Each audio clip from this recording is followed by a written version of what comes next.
하나를 내어주고 둘을 얻는 협상의 달인들. 어떻게 원하는 것을 얻는가? 라는 책이 베스트셀러 순위에 오른 적이 있습니다. 협상이 아주 거창한 비즈니스에만 쓰이는 기술이 아니라 소소하게 물건값을 깎고 애인의 마음을 돌리는 등 일상생활에도 필요한 기술이라는 걸 알려주는 책이었죠. 많은 사람이 비즈니스뿐 아니라 일상생활에서도 협상력의 중요성을 느꼈기 때문에 베스트셀러가 될 수 있었던 것 같습니다. 우리 역사에서 협상의 달인을 꼽는다면 저는 제일 먼저 고려의 서희를 말할 겁니다. 서희는 고려시대의 외교가인데요. 간단하게 그를 설명하자면 몇 마디 말로 전쟁을 막고 땅을 얻어낸 사람입니다. 서희가 재상으로 있을 때 고려는 송나라와 국교를 맺고 거란을 멀리했습니다. 그런데 거란의 장군 소손영이 대군을 이끌고 고려로 쳐들어와요. 고구려의 옛 땅은 모두 거란의 차지인데 고려가 영토를 침범하고 있어서 토벌하러 왔다고 으르렁댑니다. 80만 병사를 이끌고 왔으니 당장 나와서 항복하라고 협박문을 보내죠. 당시 고려 조정에서는 거란의 요구를 들어주자는 의견이 우세했습니다. 지금의 평양에 해당하는 서경의 북쪽 땅을 거론해 주자는 의견이 나왔고 고려의 성종도 동의합니다. 그런데 서희가 벌떡 일어나서 반론을 제기합니다. 만나서 이야기 한번 나누어 보지도 않고 그들의 요구를 들어주는 게 말이 되냐는 거예요. 그러면서 이렇게 이야기하죠. 만약 우리가 아무런 시도도 하지 않고 적이 원하는 대로 땅을 떼어준다면 만세의 수치로 남을 것이다. 후세가 어떻게 평가할지 생각해 본 거예요. 역사가 뭔지 아는 분인 거죠. 당장의 목숨도 중요하고 전쟁을 피하는 것도 중요하지만 지레 겁을 먹고 이렇게 앉아서 결정해버릴 문제가 아니라는 걸 알고 있었던 겁니다. 지금의 결정이 분명 역사로 기록되고 기억될 것이라고 믿었던 서희의 역사의식. 이것이 정말 중요합니다. 역사의식이 있는 사람과 없는 사람의 차이란 이런 데서 나오기 때문이죠. 일단 서희는 뭐가 앞뒤가 맞지 않는다고 생각했어요. 정말 고려를 칠 생각으로 들어왔다면 거침없이 밀고 내려와야 할 텐데 소선영은 고려 국경을 넘자마자 고구려 땅을 달라고 하면서 강화 요청을 했기 때문입니다. 보통은 당하는 쪽에서 강화 요청을 하잖아요.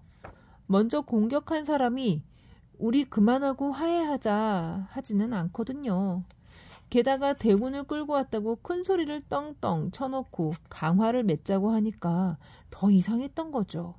그래서 거란의 진짜 의도가 무엇인지 알아보려 합니다.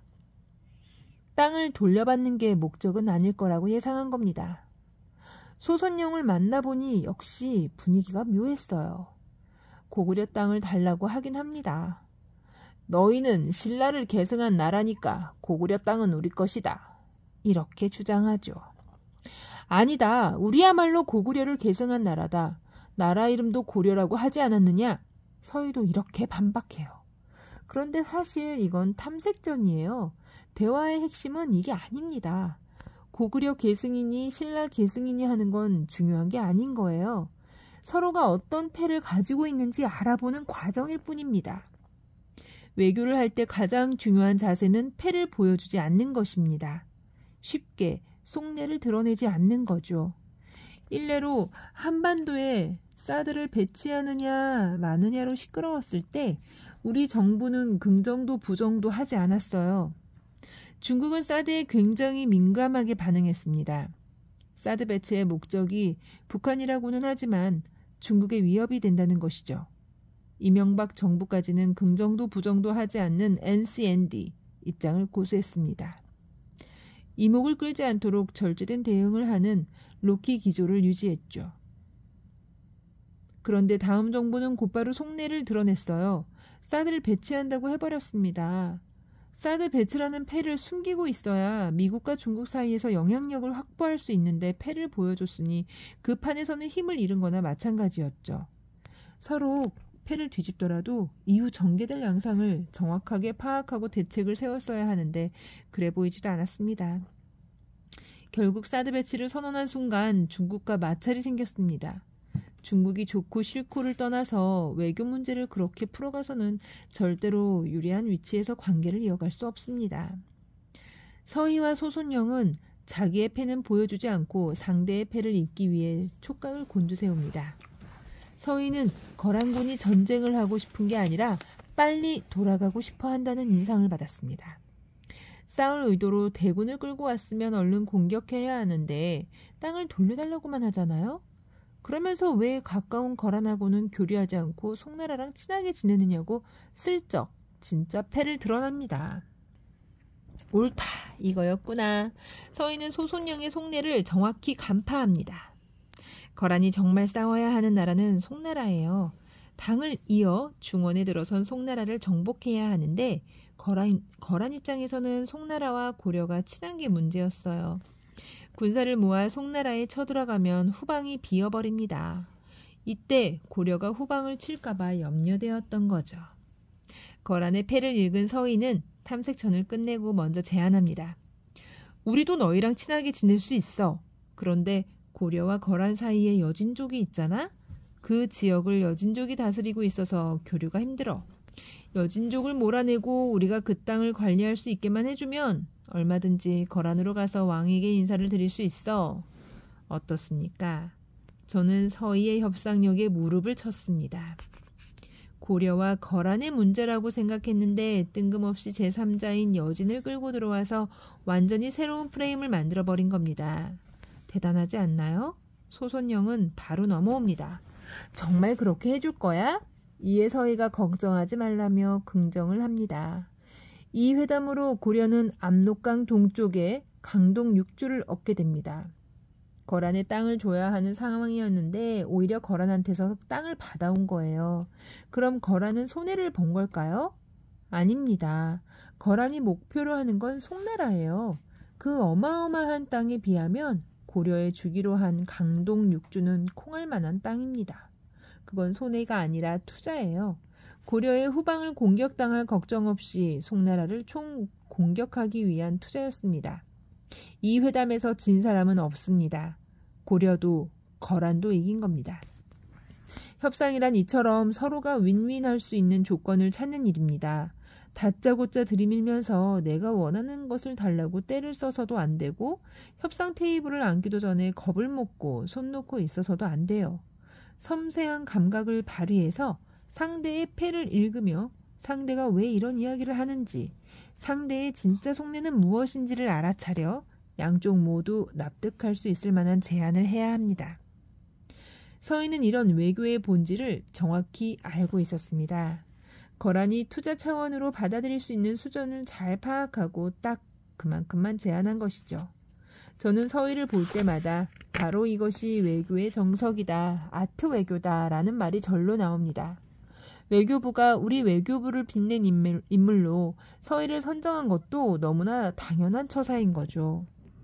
협상가는 보통 말을 잘하는 사람이라고 생각하지만 사실은 그렇지 않습니다.